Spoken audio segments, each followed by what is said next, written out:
jump back into this. Now again, you're going to see it. There's going to be areas you may not be able to see because it is such a dark horse, but there's a little bitty light area in here, so I'm going to break up that. But rather than just talk about it, I'll do it. And again, we have that same backlighting here, but I'm going to make that thicker. And I might even be able to break it up in here because there's a light area inside the abdomen here.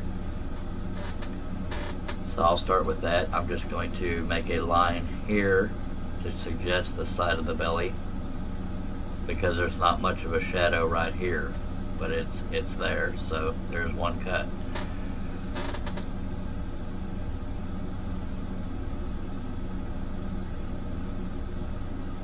There's a slight muscle line or light here.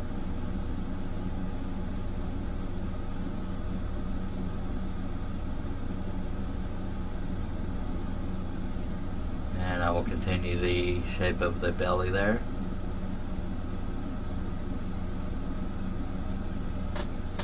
And come right over to here. Now, even though that's in shadow, I'm going to continue that backlighting off of the belly over to there, so it will be slightly altered.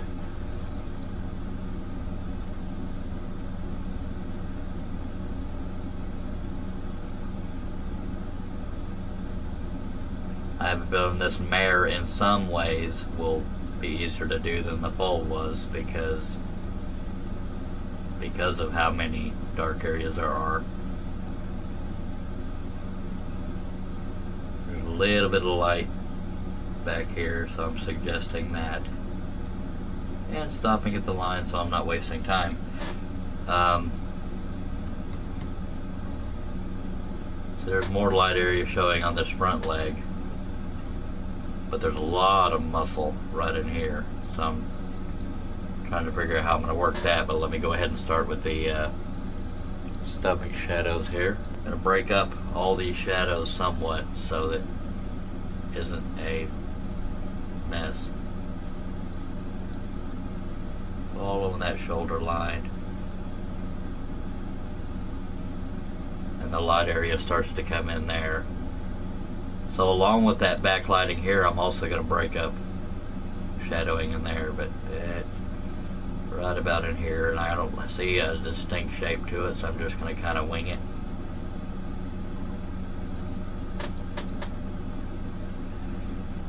And I think a comfortable width of area to keep is that right there. So yes, I'm not taking it down as far as it is in the photograph, but I don't think it will alter it enough to throw anybody off as far as realism goes. And again, you can't fade. This starts to fade back here, so I'm just going to try to suggest it and connect it all up.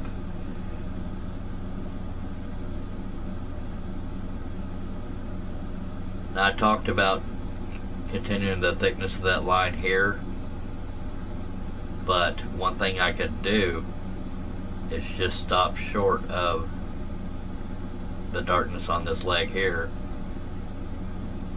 because if I bring it all the way over to here, then you have nothing to suggest the bottom of the stomach there. So I'm thinking out loud as to what I'm going to do. I think what I'll do is make a single line coming off of that back leg. Then that just tells us where the bottom of the belly is, so I can continue how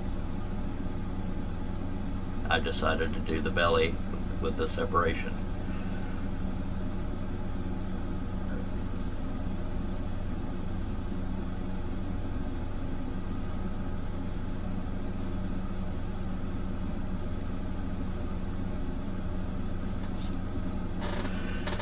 There's a shadow muscle line here, so I'm going to break it up right here. The one thing that can be really confusing in a scroll saw pattern is if you happen to do like a paint horse, you know, that has all the splotches and stuff on it, or any other breed that has a lot of splotches. That can be confusing to the eye, but it can also be beautiful. It just depends on the photograph you're working from. I don't know if I've done any paint horse designs. when it comes to equine art. There's a weird little fold in here, or shadow, so I'm just going to incorporate it. Let me work on over here.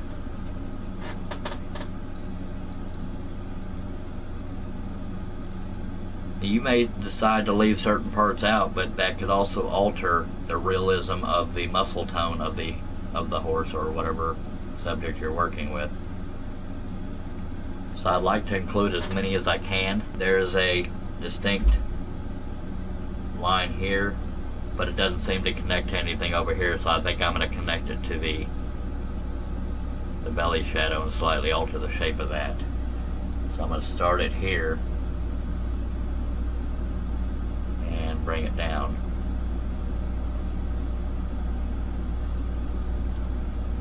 And I don't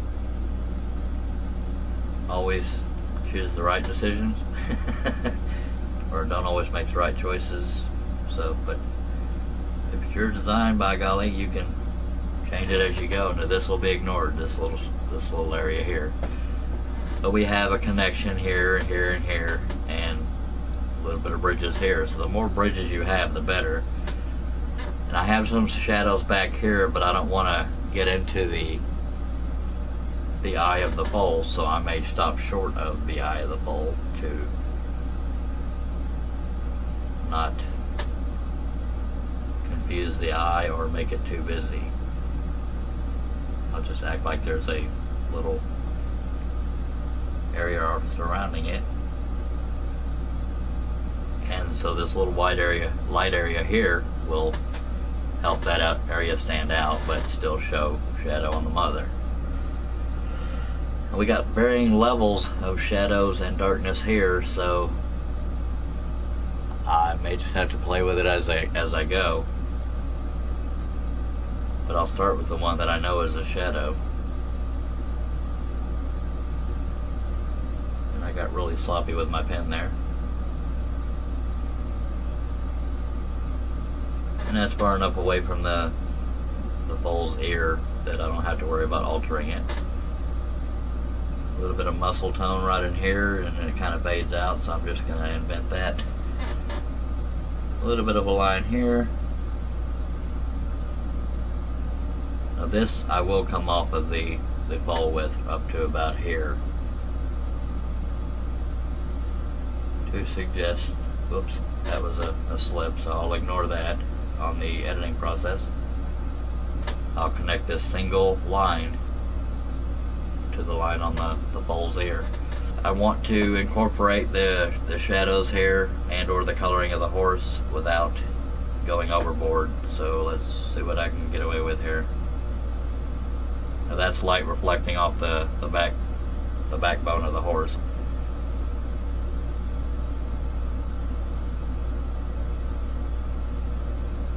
I really am making up some of this as I go, because I'm trying to break it up somewhat, and I'm doing that as I draw it.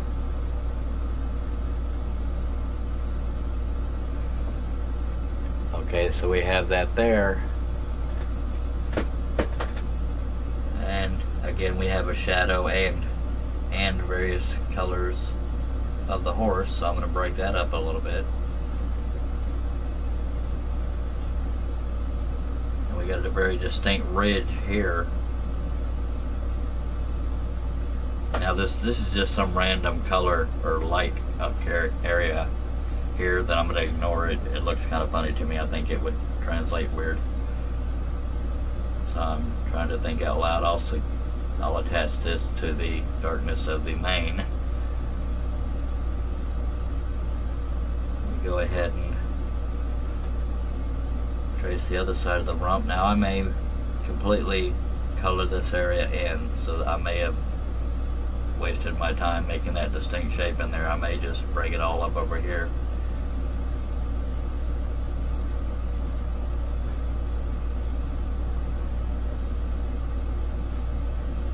Yeah, I think that's what I'll do. I'm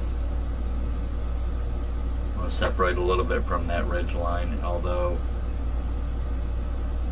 it's attached. I'm afraid if I attach this shadow to that line going into the main, it may weaken the area here. So I hope I've been in frame that whole time. I don't know if I was or not.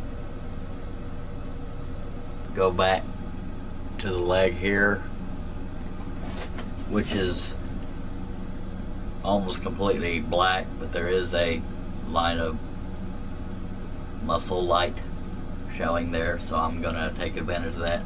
I'm also gonna break it up. There's a very thin line of light here, but I'm gonna make it wider. And as you can see, when we get to this part, if I can get it in frame, there's light reflecting on, even though this leg is dark, there's light reflecting off of it, and we can take advantage of that. So this area here will connect to that somehow, and it won't be a floater. If you wanted it to be a floater, if you're making the design yourself, by God, make it a floater, just glue it to the backer. Anytime you are working with a floater, an intentional one is what I call them, you just save the waste area around a floater and place it back onto the backer without glue, and use that to aid in placing that floater onto the backer with the glue on to the piece you want to keep. That's just a little quick lesson in that, but I'm going to start out by making that separation here. This will not be a floater. I was just bringing that up for the sake of bringing it up. How I want to do this.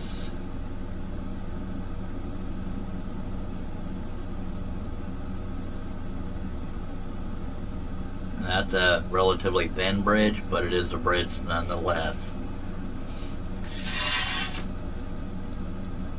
So I am going to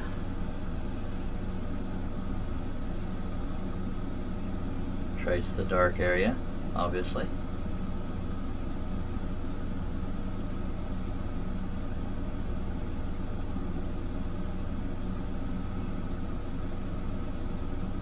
Again, stopping at the line so we're not wasting time.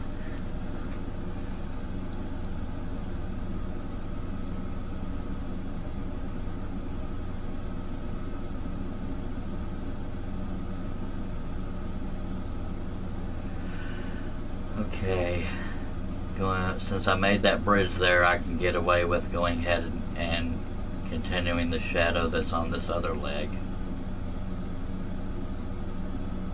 And that little area right there was a mistake on my pen, just moving the way it wanted to, because I had no control over that. No distinct shape here, but there's a vein line here, so I'll just use that. I may not show it as a vein line, but I'll use it for the shape. And we have more backlighting right here, so that's another advantage.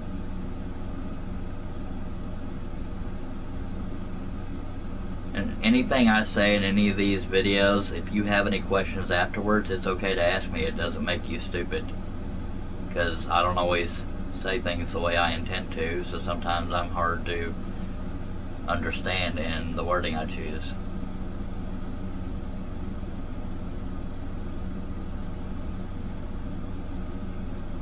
Trying to keep my hand out of the way. A little bit of a breakup in the shadow there, so I'm going to work with that. Some of that I imagine is coloring on the horse, so it may not all be shadow. But any light areas you can take advantage of, the better, because it adds to the realism and the stability of the piece. I don't have to break it up a whole lot. It's not even mandatory to break it up. I mean, I could just make this whole area black or cut out, but I'm not going to. I'm going to work with the shadows I see. So it's not completely free, but it's there.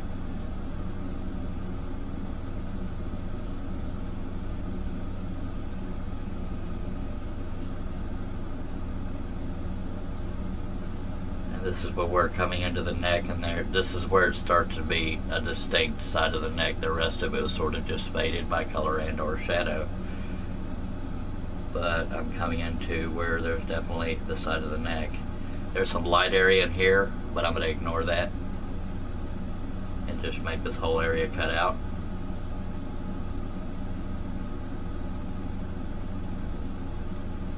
And bring it down to that bridge we made by that leg. And I may decide to thicken that line, I may not, it just really depends. Okay, I gotta do something with this leg before I forget to.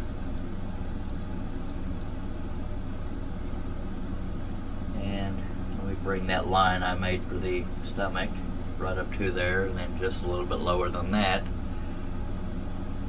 I will do the dark portion of that leg. There's a slight area of light. I don't know if it shows up on camera, but that's what I'm doing here. And it fades from dark to light here, so I want to see how I want to shape that and just kind of make it up as I go. That's another vein line, but I'm just going to kind of ignore the shape of that.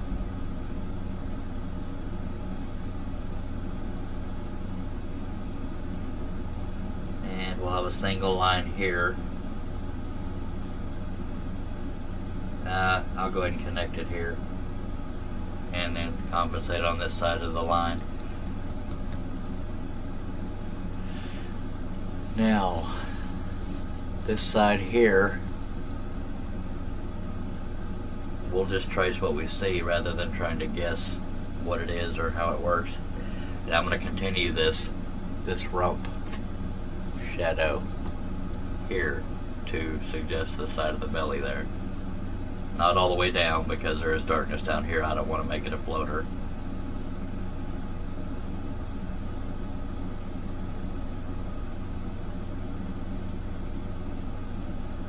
The computer portion of when I go to clean these up and color them in is relatively quick compared to the time it takes to make a pattern. So the reason why a majority of my videos, my instructional videos, are so long is because you're seeing every process as it happens, and that's the average length of time it takes doing it this way. There's a little bit of light in there, but I'm just going to ignore it.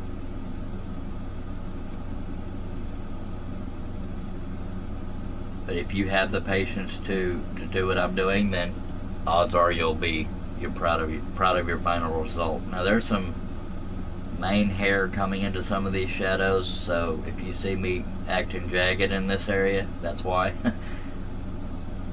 And there's some real thin lines here, so I'm going to ignore those and make them a little thicker, so the shadow will actually be smaller than it actually is.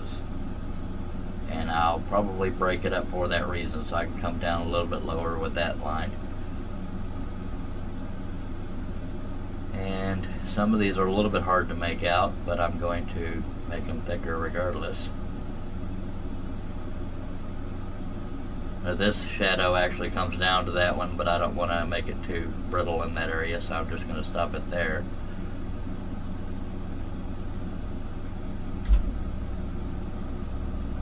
Okay, we got some of the mane coming in here now, so I'm going to suggest that by going around it into the shadowed area.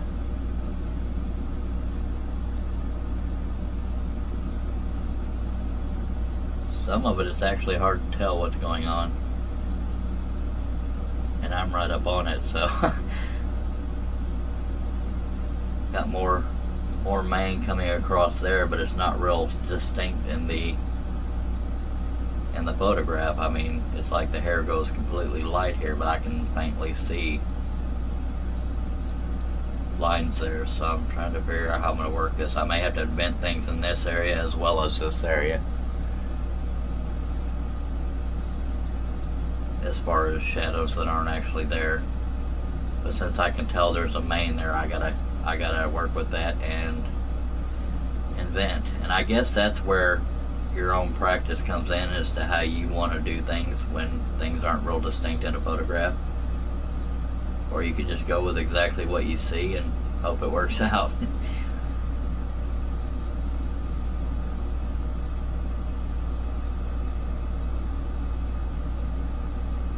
Okay, this mane will take a little bit of time.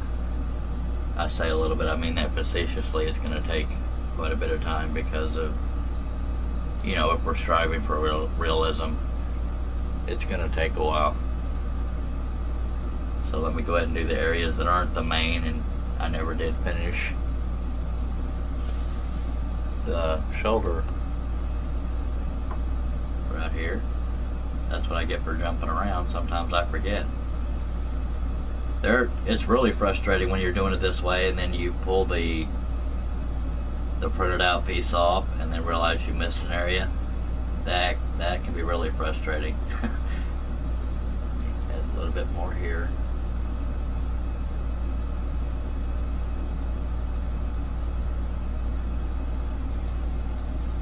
Okay. Do have a little bit of shadow here on the neck. It's not real distinct, but I'm going to go ahead and use it. Just kind of suggesting the muscle tone. And I may regret that once I've gone to the editing process. I'm just kind of throwing it in there. No real shape to it. I may completely eliminate that later. It's just how decisive I am. I'm going to go ahead and do the ears here. Up to that line. May not show up on camera, but there's a light area right there, and so we'll take advantage of that. And it's mainly the tip of this ear that's dark, so I'll just trace exactly what I see. And again, we have that pen line here telling us that the carbon paper stops. So I'm just going to do that much for the ear.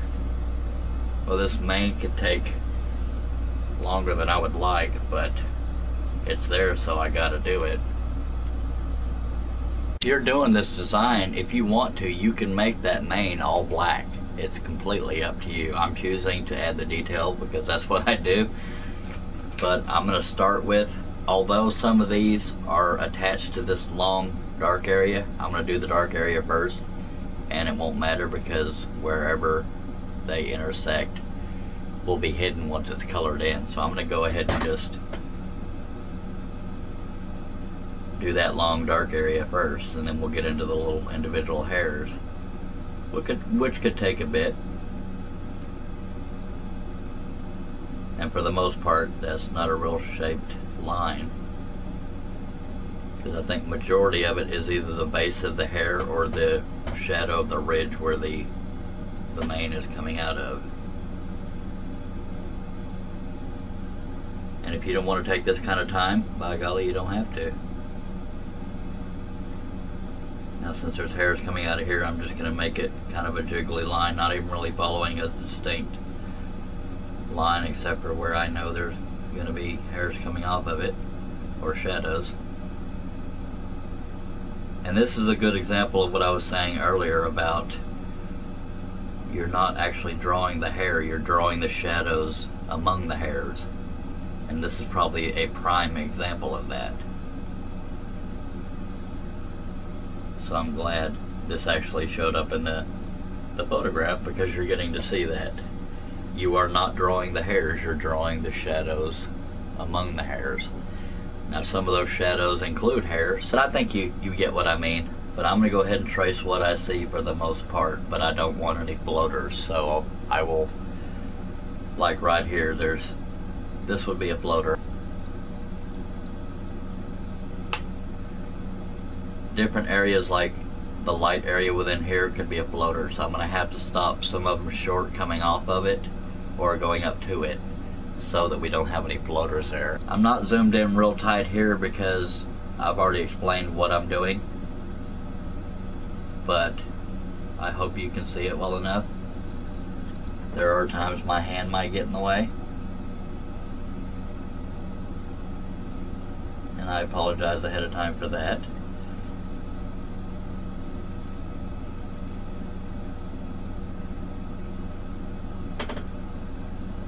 And the reason why I'm tracing what I actually see instead of trying to invent it, there are little areas in the light areas that I might invent But the reason why I'm tracing what I see is because it tells you the contour of the direction the hairs are blowing. I mean, they go relatively sideways up in here, but when you get to about here, they start angling downwards due to gravity. So I just wanted to explain that. I'm going to break up a lot of these.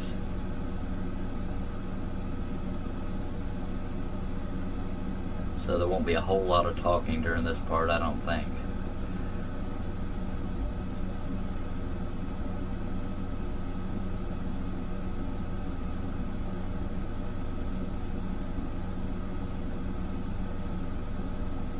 Trying to go as quickly as possible so I don't bore you to death.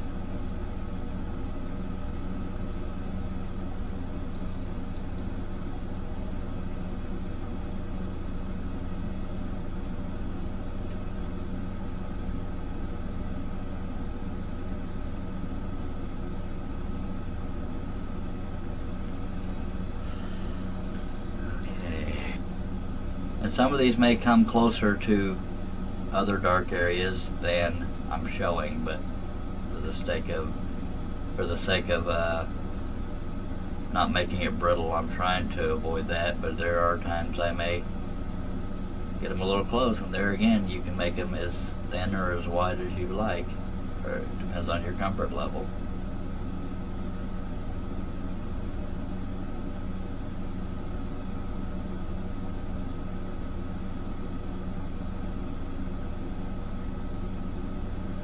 I need to do something in here because I made those areas go into the shadow, so I got to do something to show that there's hair going there, and I think it might be doing that here. But I don't want to do overkill, so I'll just get as close as I can to that.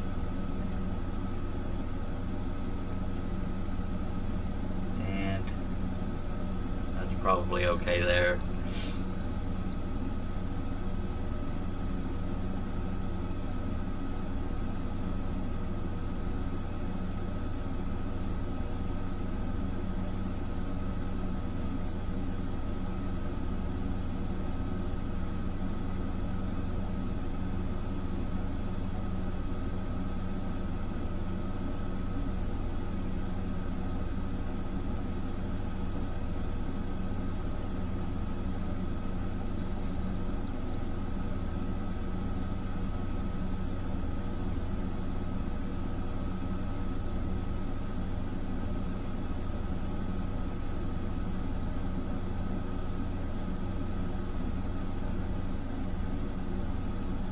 And I apologize for the dead air. I just don't know what to say that I haven't already said.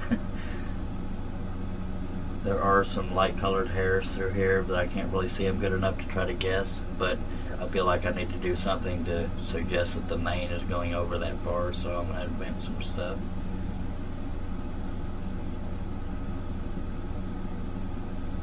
Keeping in mind the directions that the hairs are going to try to not throw it off and make it more realistic, I can extend this one here.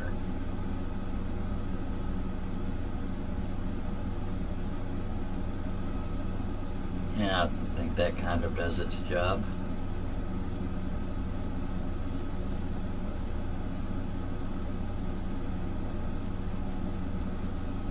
Okay, this particular shadow is coming off of the main shadow of that ridge I talked about, so I'm working with that. Majority of these I'm separating from that ridge, but it all depends on what I see as I get there. Some of them I'm intentionally not connecting that are connected in the photograph because I don't want to make it too brittle. But a good mix-up of it will keep it stable, because if you did them all off that ridge, it would be very brittle along the left side of there. So I'm intentionally not connecting some of them.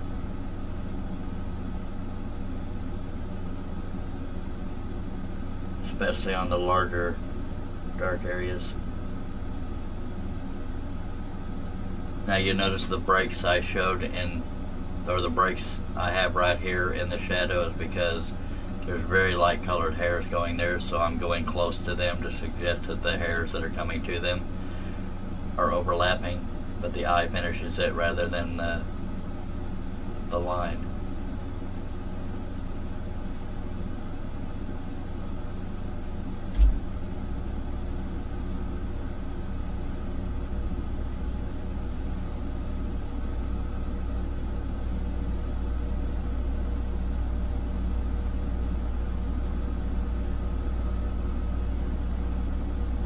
Got gravity going with us now, so the hairs are starting to angle down more. I need to do something there, or at least I feel the need to, because of the break in the line. Same with this one.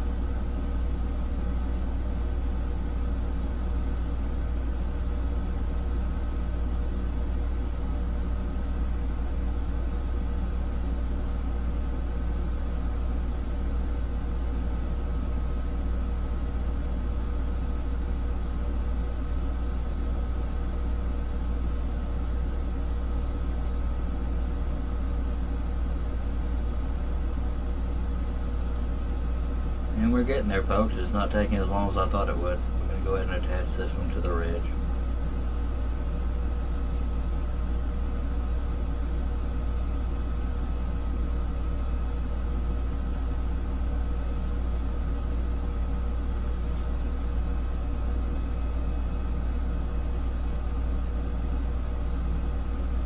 And because hair is so thin, you can get away with single pen stroke lines, but a majority of them I'm making wide.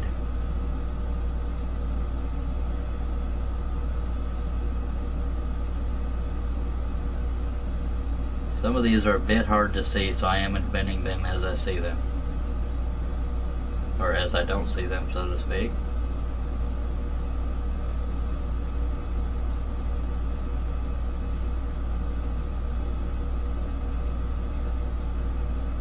Okay, we are getting there.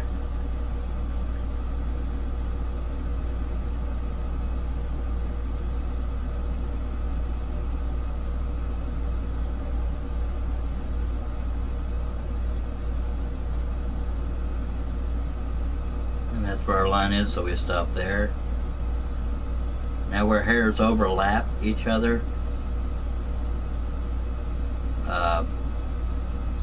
it can be a battle because you don't want floaters, so sometimes you just have to suggest that they're overlapping.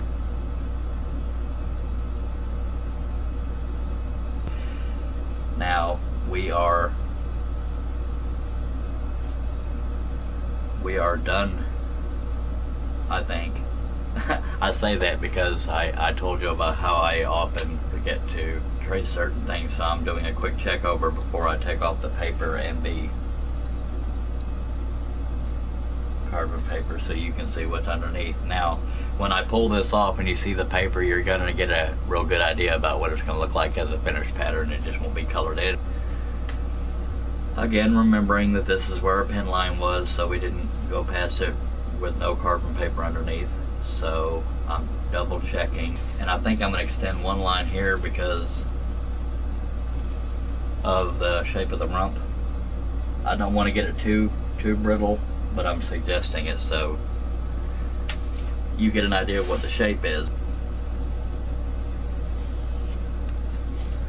And since you've already seen me tape this upper portion, I'm not going to record myself taping the lower portion. I'll just show you from that point.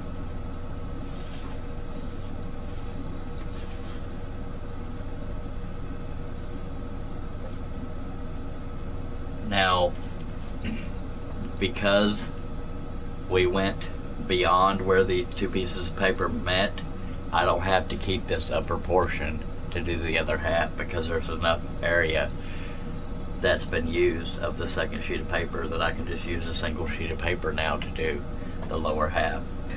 Okay, let me make sure I got it right side up before I reveal. And there we go. Now you can see, excuse me, reaching in front of the camera here, you can see exactly what it's going to look like.